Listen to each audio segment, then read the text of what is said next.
Alright guys, so we're back today. We did our unboxing yesterday, and now it's time to go piece by piece with the X-Men The Animated Series Dark Phoenix Saga set. We're going to check all the pieces and see how they rate, whether they're just, you know, a strictly competitive, or sorry, if they're a strictly casual or competitive piece. And we're going to see how they fit into the game and whether or not you're planning on playing them in the big tournament or just a small tournament. We'll also talk about how they're going to do in Sealed, because we have that upcoming Team World Championships and a bunch of Sealed events coming around the corner. So let's dive in to X-Men The Animated Series Dark Phoenix Saga. Alright, away we go with the X-Men Animated Series, starting with figure number 1, Wolverine. The nose, buddy. He's got the Alpha Flight, Weapon X, X-Men, and Martial Arts keywords. Opposing characters within 3 squares can't use stealth or shape change, and it's a pretty what you see is what you get dial. He's a combat guy for Sealed. He's got some regen interspersed in there, but that 12 attack could go a long way in a Sealed game with the X-Men team ability for a little longevity. Yeah, he's just a pretty okay dude for Sealed. He's not going to be breaking the game on constructed or in competitive play, just because we got a lot of Wolverines that do a lot of what he does the best. This is not the best there is at what he does. All right, next up. I'm going to show my mouth. Rogue. Brotherhood of Mutants and X-Men team keywords. Come here, Shug. Steal energy, but only if Rogue hasn't been moved or placed its turn. And then it's a pretty brawler deck, 60 points, indomitable, flies, a pretty reasonable brawler with a 4 damage for 60 points. Can't go wrong with her. Solid Sealed include, not making any competitive noise, so it could be a decent call-in for the Rogue ID card if you got your hands on one of the con exclusive ones. All right. Next up, we have figure number 3, Beast. X-Men politician and scientist keywords, ignores characters, hindering and elevated terrain for movement, arose by any other name. Is his special damage power, which gives him perplex, but only to target other characters. When Beast uses it, if the target shares a keyword with him, you may instead modify the value, except any value except damage, +2 or -2. And it's 50 points for X-Men team ability. It's not a very Beast heavy, like, beat you up dial. This is more focused on the smart level of Beast, who spent a lot of time in the prison cell. So pretty solid, all things considered. All right, next up, figure number 4, Assassin's Guild. Assassin and martial arts keyword. Appear as part of the background is his trait. Stealth, if Assassin's Guild is adjacent to hindering terrain. If it is, and it's not your turn, lines of fire drawn to it are blocked. So he's kind of hindering in the near terrain. 15 points. He's a filler for a lot of things. Could be fun in your casual assassin martial artist keyword teams. All right, next up, we have, whoops, almost lost something there. Excuse me, sorry. All right, Guard Command. Brotherhood of Mutants, Armor, and Soldier keyword. We're all for peaceful rehabilitation here as a special damage or attack power. Incapacitate when Guard Command uses it after resolutions. A hit character modifies attack -2 until your next turn. And then he's got some late dial support. A good include for the last 25 points of a Brotherhood team. But there's another figure who uses it, who we did get, that's Cassandra Nova, who can create them. So could possibly be a sideline include for those, for casual or competitive games, depending on the place that Cassandra Nova finds herself. All right. Next up, we have the Friends of Humanity. Sentinel and Brute keywords. Stinkin' Muty is his trait. If you paid 10 points for Friends of Humanity when they start the game, choose a starting line, starting click. If you paid 5 points or they were brought into the game by any other effect, instead roll d6, and then it gives a click number for each result. If brought into the game by another effect, their point value is 5. So these are the points. So 10 points lets you pick a dial. 5 points, you get a random dial. He's got the Underworld team ability with the Sentinel and Brute keywords. So as a Sentinel, he might be able to carry guys like Bolivar Trask and Graydon Creed, who you'll see a little later, possibly Cassandra Nova as well. And also Brutes, which actually came up in our Sealed game that you'll see a little later. And so overall, just a pretty neato dude. I like him for 5 or 10 points. He's an include on your Sentinel teams for sure. Or on your sideline when you have a character like Bolivar Trask. Sentinel or Scientist keyword. Stoking mutant hysteria or fear-mongering. Leadership when Bolivar Trask uses it and succeeds. Instead of normal effects, you may generate a Friend to Humanity, which we just saw. If he's adjacent to 3 or more, he can instead generate a Sentinel. We didn't get this version of Sentinel, but it's a smaller version, 3 click dial Sentinel. When generating, either roll for their trait to determine When generating either, roll for their trait. Creator of the Sentinel Initiative is a special damage power. Support as free, but only to target characters with either the Sentinel or Robot keywords. So he's a 35-point leadership with free support for Sentinels or Robots. Not too bad. He's an include in your Sentinel or Robot theme team for sure, just to get that extra healing and, you know, possibly get extra Friends of Humanity or Sentinels to bulk up the team. All right. Next up, we have Scanner. Acolyte Spy keyword. Astral Scouting Mission is her first trait. Power. Generate an Astral Scanner bystander. Max 1 up to 5 squares away. While that bystander is on the map, Scanner can't be given actions. This is the Astral Scanner, which has the Astral Projection. Doesn't block line of fire or require opposing characters to break away. And then Special Movement Power gives her phasing and mind control, along with super senses and some exploit weakness. The Mutant Messiah trait, which you'll see on other figures at the beginning of the game. For all characters with this trait, choose a friendly character with the Acolytes or Brotherhood or Mutants keyword or X-Men keyword. That character can use Mastermind, but only to choose characters with this trait. And she's got Prob and super senses and some lay down mind control for 40 points. Solid, sealed, include. Definitely a part of your casual Acolytes team. Might see some competitive play depending on how Acolytes and Spies do in the future. Okay. Next up, we have Callisto. Morlocks, martial artist, and ruler keywords. We live here because we reject what's above is her trait. Stealth. Other friendly characters with the Morlock keyword can use the Underworld team ability. Leader of the Morlocks is her special damage power. Close combat expert. Leadership. When Callisto damages an opposing character with an attack, give her a rightful leader token. When Callisto loses leadership, right before you roll, you may remove a rightful leader token to automatically succeed. 45 points with the Underworld team ability. So basically, she's a sealed include. There's no Morlocks really to work with her except for the one from the X-Men set. So she's a casual include for those Morlock teams. Possible use in a sealed environment. All right. Next up, we have the Kleinstock Brothers. Merged form. When Kleinstock Brothers start the game, choose his starting line. Invulnerable and damage +1, but only if Kleinstock Brothers in 3 squares of exact... Okay, so first, choose a starting line. That's the beginning of the game. Invulnerability and damage +1, but only if Kleinstock Brothers in 3 squares of exactly one friendly character named Kleinstock Brothers, both with different starting lines. Impervious and damage +2, but only if Kleinstock Brothers is within 3 squares of exactly 2 friendly characters named Kleinstock. So basically, these guys work in multiples. You want 2 or 3 of them on the board. They got the Mutant Messiah trait, which we saw earlier, and then special movement power, which depending on the die you choose, sidestep, flight, and carry 2, but only to carry characters named Kleinstock Brothers. So that's the third dial. Basically, it's a carry dial, or it's a charge quake dial, or it's a running shot psychic blast dial. They don't do a ton of damage, but they're 33 points each, and they do more damage in groups, like I said earlier. Okay. Next, we have Magneto out of common. That's right, kids. My mutant brothers and sisters is trait with the Acolytes, Brotherhood of Mutants, and ruler keywords. Once per turn, when an effect other than clearing tokens removes an action token from Magneto, after resolutions, heal him 1 click. His special attack power, manipulate more than metal. Telekinesis, once per turn, when Magneto uses it after resolutions, roll a d6 on a 5 or 6. Choose 1, remove an action token from a friendly character placed by his TK, or he can immediately use telekinesis at no cost. Okay, so it's cool. You could possibly TK twice in a turn. 75 points. He can also kind of bring the pain later on the dial. So he's kind of like your first string move him upper, and later game adding to the attacks. For 75 points, he's a sealed and solid character. I think the other Magneto might be better for a Brotherhood of Mutants theme team, but we didn't get him, so we're gonna have to take another look at him when we have a better idea of what's going on out there. All right. Next up, figure number 12, Deadpool. Weapon X is his keyword in your head. Super senses when an attack targeting Deadpool misses. After resolutions, give the attacker an action token. Confusing apparition is his damage power. Perplex, but only to negatively modify combat values. This is a strictly sealed include. There are other better versions of Deadpool to put on your teams. I wouldn't use him in a lot of other cases, but I feel like he's ticking a mark, and he was in an episode of the animated series.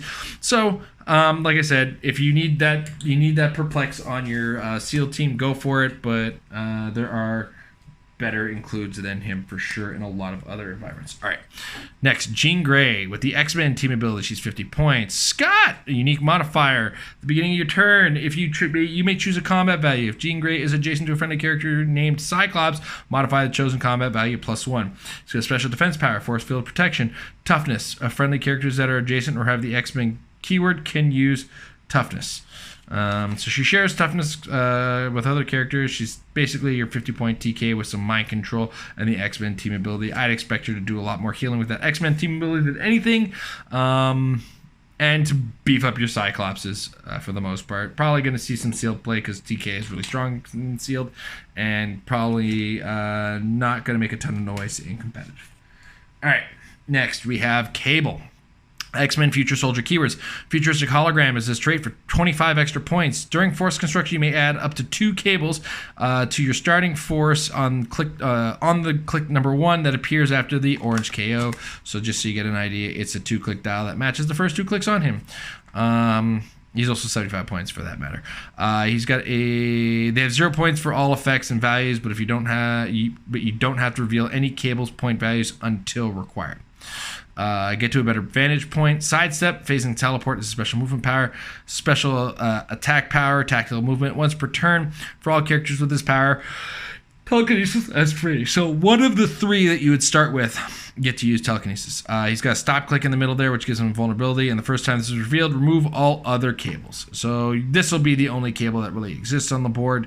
If you get to this stop click, this guy's pretty good. If you can pull, you can get a couple extra cables for constructed. There's some really cool casual, teams you can get out of him.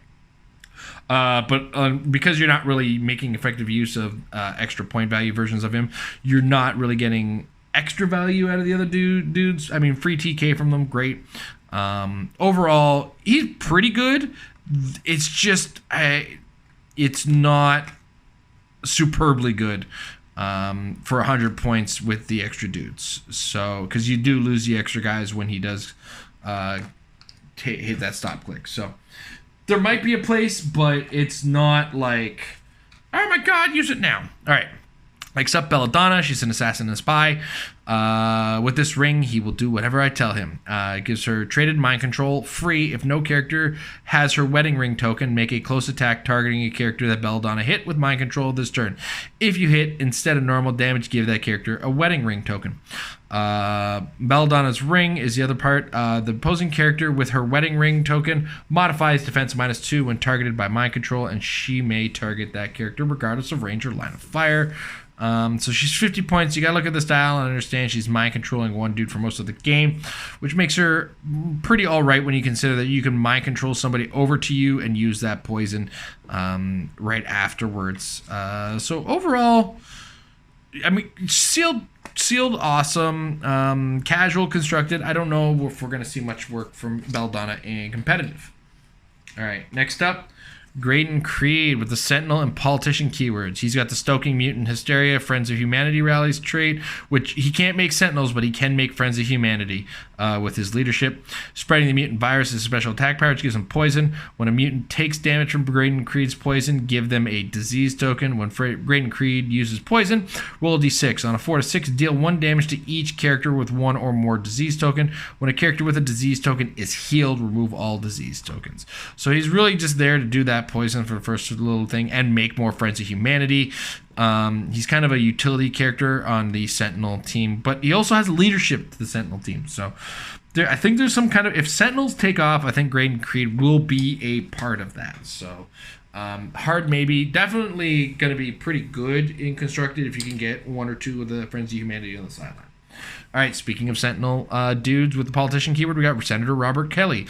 I have come to see that mutants are not the threat I once thought them to be. Once per game, when Senator Robert Kelly is KO'd, do not remove him from game. Instead, after resolutions, place him on the square he last occupied on click number 3, and he can't be healed this game. He is now friendly to your opponent's force and isn't scored again.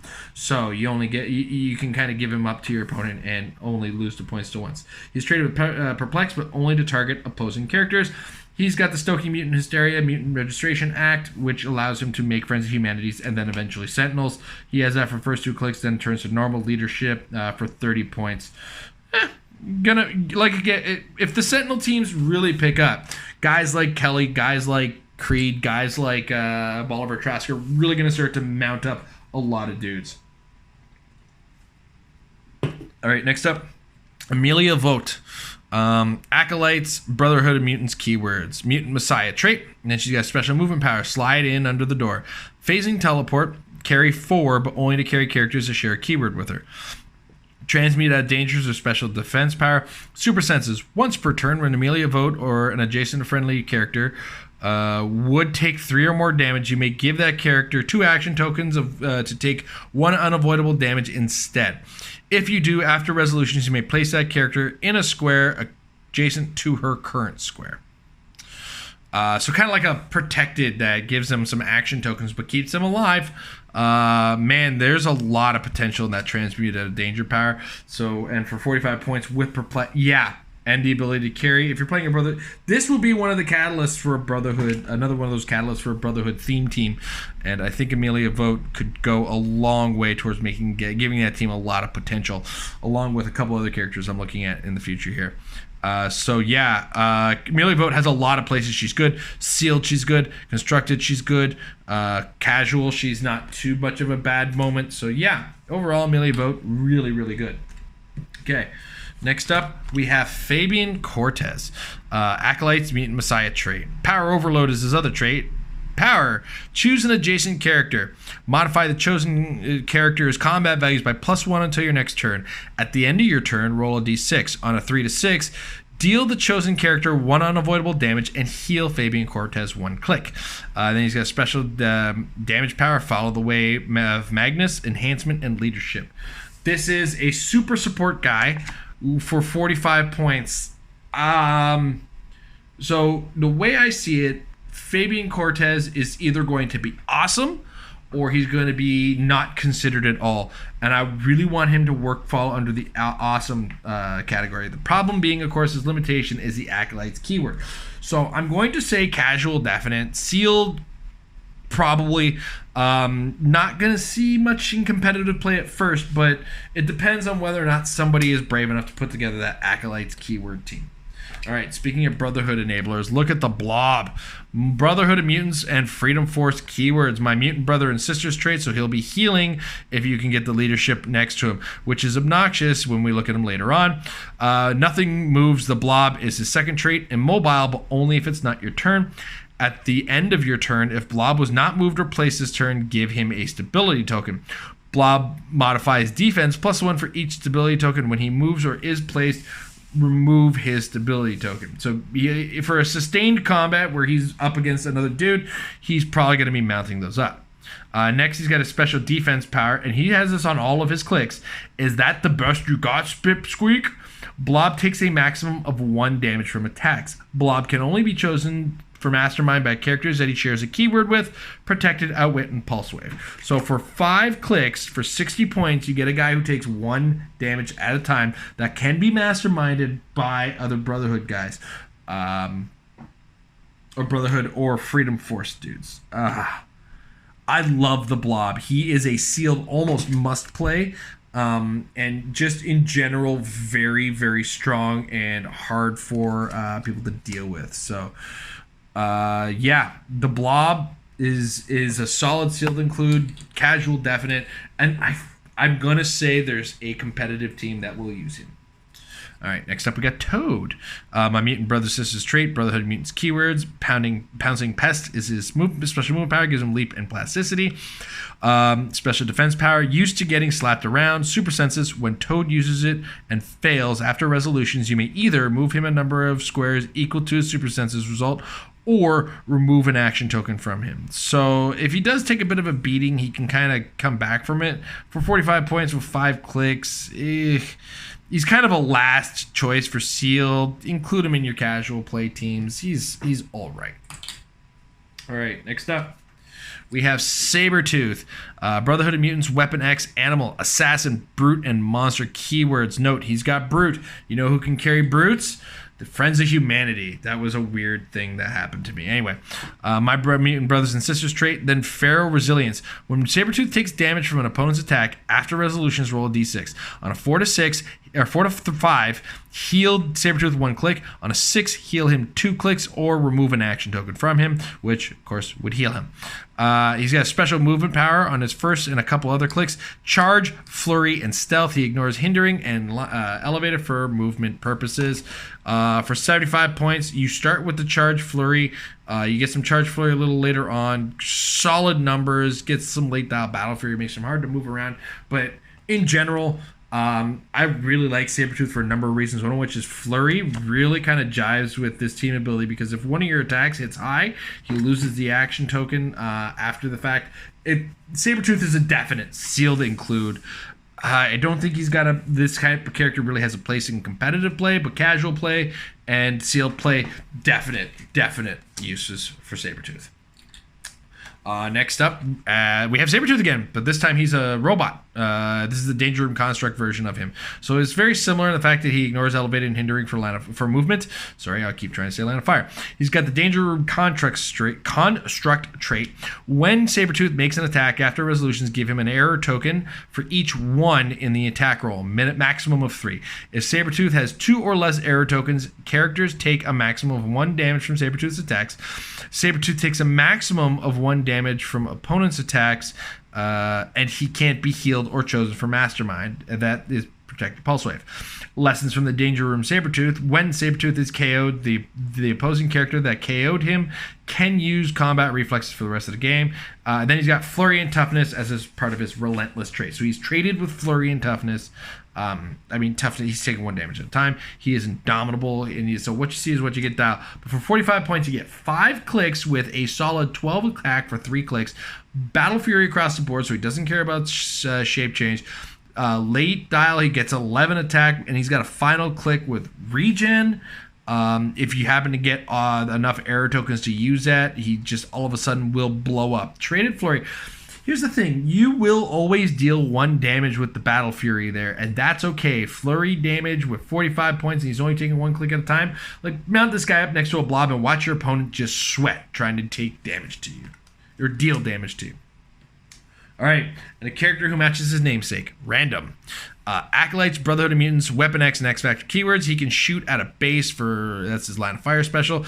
Then he's got Bioplasmic whatchamacall, Shape Change, free, choose a standard attack power, Random can use that power. And of course, I love the way it's like Living Protoplasm is his name as a sidestep, but then his consistency is not my middle name is the rest of his power set. And if you look at this dial, his name it matches. Like, look at this. This is all over the place. I don't know. I'm kind of iffy on him for sealed, but for constructed play, casual play, throw him in. He's tons of fun, but don't expect him to perform, as it were. All right. Next up, you're going to see double. First, we start with Morph, who's got the X-Men and Spy keywords. Let me borrow that face is his trait with shape change. When Morph uses it and succeeds, you may choose the new target. You must choose another legal target if available. If able. If the shape change roll was a 6, you may choose a character friendly to the attacking character. Target must be otherwise legal. He's got special movement ability against some plasticity, sidestep, and stealth. So this is one of those what we like to call a tie-up frustration character, but he also comes with perplex, which means he's got a support value to him. 40 points, I would include him in my sealed play. I don't see why not. And then, of course, we got Prime Morph. Plays at 25 points with the Brotherhood team ability. Marauders, Assassin, Spy is his keyword. Impersonate, which is his trait here. Shape Change, but succeeds on a 4 to 6. When Morph uses it and succeeds, you may choose the new target and may choose a target friendly to the attacking character. Target must otherwise be legal. We thought you were dead. This is the second trait. Whenever a character is KO'd after resolutions, you may place Morph in a square that character occupied. And then special movement is plasticity, sidestep, stealth. This is just, again, this is more strictly tie-up than the other one. You're hoping to rely on that really high odd shape change. And of course, he's got plasticity, stealth, and sidestep to kind of get him where you need to go. Sealed play, sure. Constructed, I don't see why not. Though, if you come across a Sabretooth, weep for your shape change. Okay, next up, Bastion. I love this guy. He's totally awesome villain. And he's got the Sentinel and Robot keywords. Stoking Mutant Hysteria, the mutant eradication begins when he uses leadership. He can just create Sentinels, just outright makes Sentinels. And then Prime Sentinel Sleeper Agent is his second trait. Once per turn, when an opposing... So yeah, when he rolls leadership, he succeeds. He can, instead of taking the action token away, make a new Sentinel and then roll for their stat line.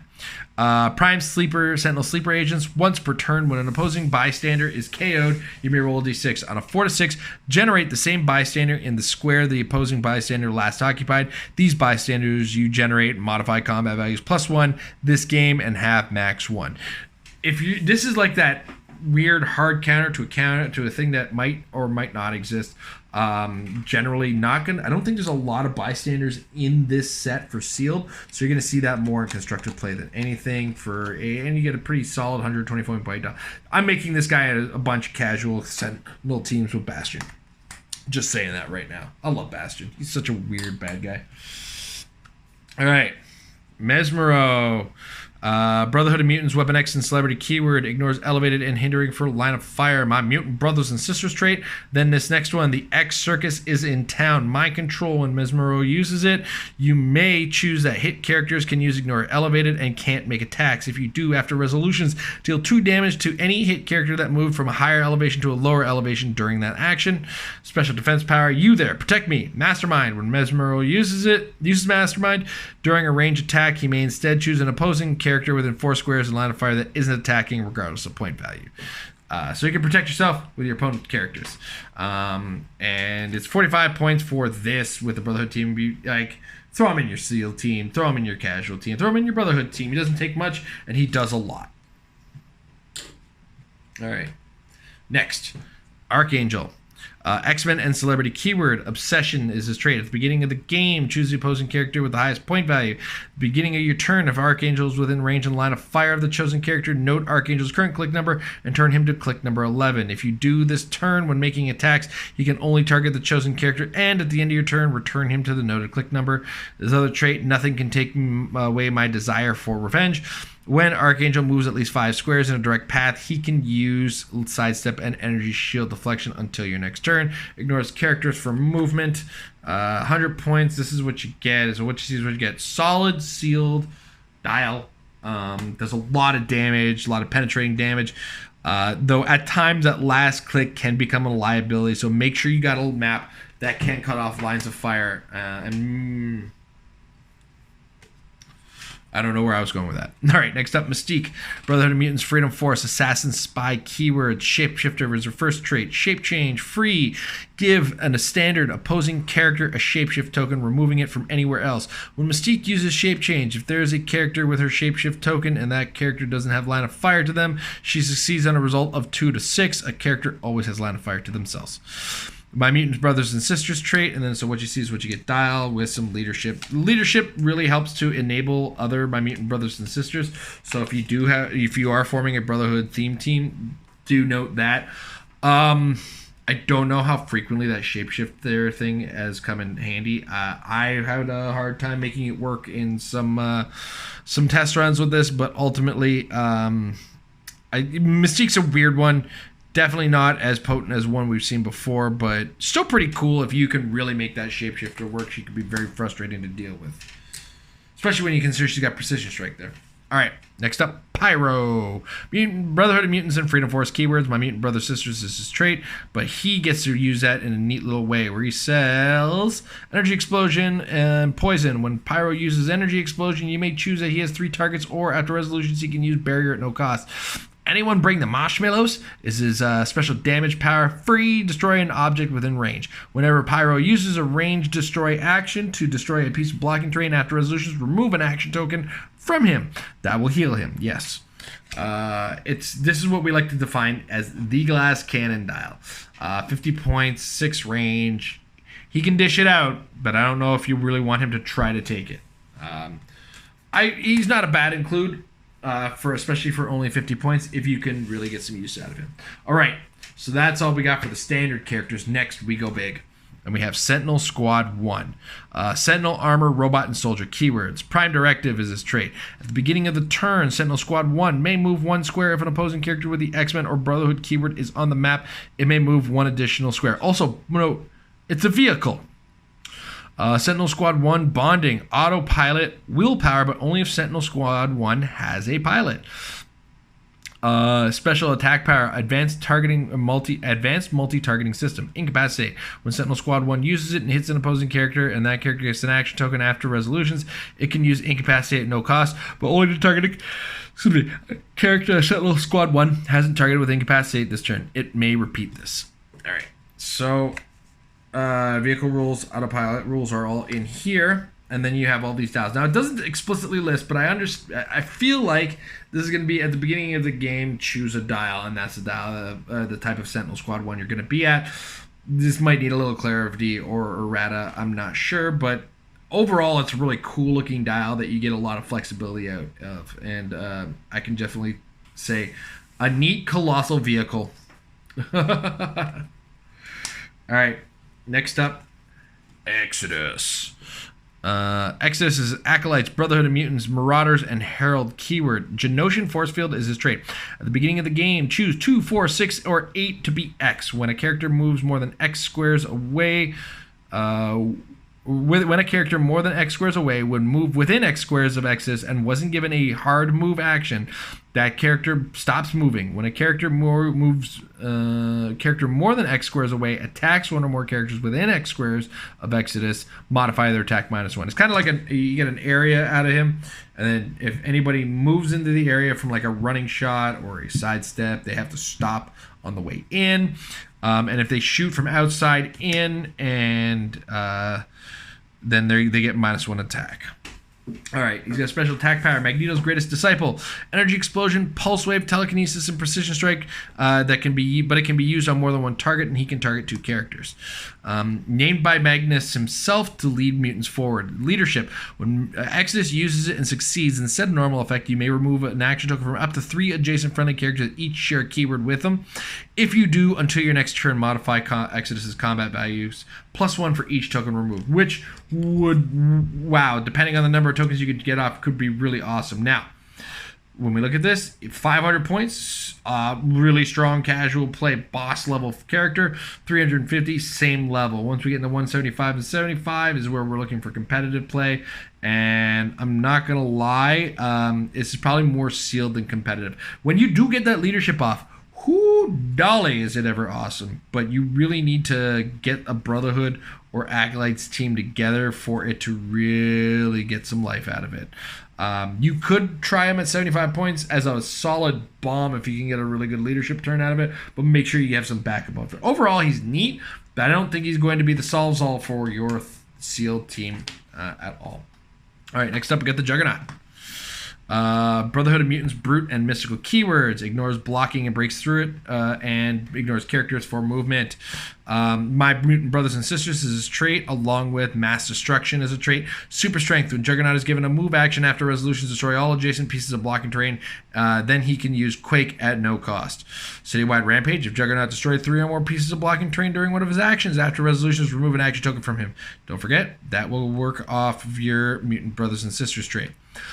Special defense power, shielded by my helmet. Colossal stamina, invincible. Juggernaut has protected, incapacitate, mind control, pulse outwit, and pulse wave. Now he has that on a lot of his Clix, and this is a character you can safely play at 200 and sealed. You can get some use out of it 100 as well. I don't know if I feel like there is some functionality for him in constructed play. Sealed play, he's a bomb. Use him if you have him in sealed, please, because he is just super potent. And consider him for sure. Juggernaut is a really cool, awesome figure. All right, next up. Almost there, guys. Sasquatch. A little bit of Canadian content for you. He's got Alpha Flight, Animal, and Scientist. Leaping Smash, special movement power. Charge, power. Place Sasquatch within 5 squares in line of fire. He can use Quake at no cost. He is a giant. 175, 125, or 50 points. Sealed, he's outwit that you need. Constructed, he's a bruiser. Casual, constructed for sure. Competitive, I wouldn't expect to see much of him. All right, next up. Green Dragon Puff. Animal, monster, keywords. Winds that can upend tanks is his trait. Force Blast. When Green Dragon Puff moves one or more times during an action, after resolutions, she can use Force Blast at no cost. Building an S out of a side scraper. Sidestep. Free. Destroy an adjacent piece of blocking terrain. If you do, generate and hold a light object, then make a ranged object attack. Green Dragon Puff may activate this twice per turn. Special damage power, revert to original size. Green Dragon Puff has tiny instead of colossal and can't use her trait. Okay, so yeah, this is a pretty beefy character. Very strong and sealed. There might be a place on an animal team for her on competitive play, but it's not super obvious. But casual play, I mean, look at this. This is so awesome looking. Yeah. All right, getting down there. Next up, Phoenix, or rather Rachel Summers Phoenix in this case. Excalibur, Phoenix Force, Starjammers, X-Men, and Cosmic keywords. Cosmic Entity trait, which means she can't be the target of an attack with more than one target. Next trait, the Eternal Flame of Destruction and Rebirth. Energy, shield, deflection, and poison. When Phoenix uses poison and an opposing character took damage from it, after resolutions, choose one. Heal 1 click for each opposing character damaged this way, or heal each adjacent friendly character 1 click. She's got Colossal Indifference if you choose her lowest point value, which I believe is 25 points. Yep. And Colossal Retaliation, Psionic Maelstrom. Free. If no friendly character has been placed this turn, choose an opposing character that attacked Phoenix or damaged a friendly character since your last turn. Place Phoenix within 3 squares of the chosen character, then make a range attack targeting that character and all other opposing characters within 3 squares, regardless of line of fire. Instead of normal damage, deal each hit character 1 penetrating damage for each action token they have. Hit targets that can use Incapacitate, Mind Control, Outwit, or Penetrating Psychic Blast. Modify their combat values -1 until your next turn. Okay, so we got a couple of ways we can play Phoenix here. You can play her on her 25-point dial on the board with a telekinetic colossal with colossal retaliation. It's also power cosmic and X-Men team ability, which is good. You can also use her as a solid ID call-in at 25 points to do her colossal retaliation as well as TK, or even make attacks, not against other colossals. You just gotta kind of pace it right. Or on more extreme, you've got a pretty safe call-in at 175 points. If you've got a really big dude for calling in ID cards, Rachel Summers is a wanted poster ID call-in, and she's also named Phoenix, which means I believe she might work with the Jean Grey ID card. Don't quote me on that one yet.